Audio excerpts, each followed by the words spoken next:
years ago, Barack Obama rode a 20th century rags to riches persona into the White House to become a 21st century American president.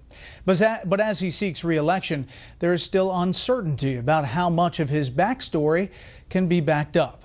Correspondent Doug McKelway looks at a new and exclusive report following several months of investigation by a reporting team at the Washington Examiner. The Examiner investigation raises questions about some established narratives in the early life, school, and work of President Obama. It calls the young Obama a child of privilege, not hardship. You see, Barack and I were both raised by families who didn't have much in the way of money or material possessions, but who had given us something far more valuable: their unconditional love. I'm sure he had a difficult childhood, given the circumstances with his parents and so forth, but from a financial standpoint, a social standpoint and so forth, it was not an underprivileged childhood. The Examiner reports that the Indonesian neighborhood Menteng, where his mother and stepfather raised young Barry Sotero, was the most exclusive in Jakarta. Later sent to live with his grandparents in Hawaii, where his grandmother was a bank vice president, he attended the exclusive Punahou School, then Columbia University, and later Harvard Law School. In his first job as a Chicago community organizer, he rejected more lucrative offers. To me, he was still the guy who picked me up for our dates in a car that was so rusted out, I could actually see the pavement going by in a hole in the passenger side door. But while he worked in the city's impoverished South Side, he lived in exclusive Hyde Park. Of his 12 years as a lecturer at the University of Chicago Law School, Time magazine said in 2008, quote, within a few years he had become a rock star professor with hordes of devoted students.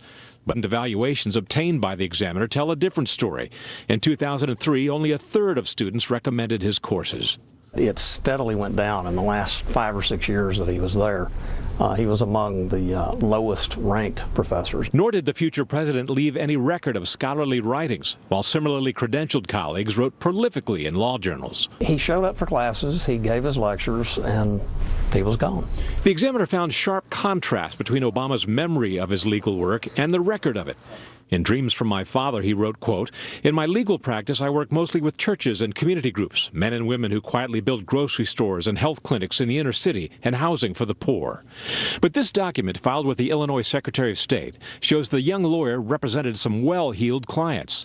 In one case, he represented a politically connected preacher and real estate developer, Bishop Arthur Brazier, who had failed to provide heating and running water to 15 apartments in the dead of winter. Obama's client had all the tenants forcibly removed from the building, yet paid only a $50 fine under Obama's legal counsel.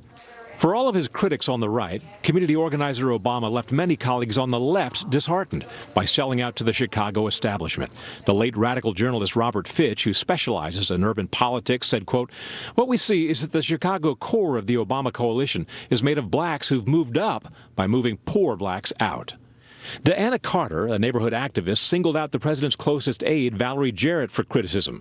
Jarrett was CEO of Habitat Company, a low-income real estate firm that made millions of dollars in part by leveraging federal programs like the low-income housing tax credit with subprime lending to poor people. Carter said, quote, they were never interested in poor people. They would sell poor people a bill of goods. The developers would profit from it. The political activists and political candidates, like Obama himself, would receive votes and, of course, political contributions. And it was a win-win for everybody except the people. We are 5 days away from fundamentally transforming the United States of America.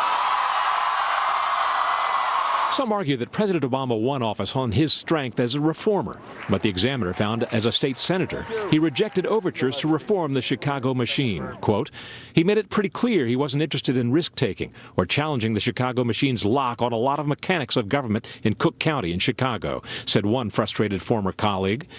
Mayor Richard J. Daley, the last of the big city bosses, built that machine by rewarding allies with patronage positions. Today, Obama's choice of aides suggests an unbreakable bond to that machine. Closest aide Valerie Jarrett, campaign manager David Axelrod, former chiefs of staff Rahm Emanuel and Bill Daley all cut their political teeth in the Daley machine. The legendary Chicago Tribune writer Mike Royko once penned this advice to mayoral candidate Richard M. Daley, the son of the big city boss, quote, reward your friends and punish your enemies. It is a phrase the president used once to describe how Latinos should think about elections. We're going to punish our enemies, and we're going to reward our friends who stand with us on issues that are important to us. To that end, the Examiner says 31 Obama campaign bundlers received clean energy loans and grants totaling more than $16 billion. The auto bailout favored the United Auto Workers over secured creditors, and 8 of the 10 states getting the most contracts from the stimulus program were heavily Democratic. Brett? Doug, thank you. The full report will be on the Examiner website tonight and in the newspaper tomorrow.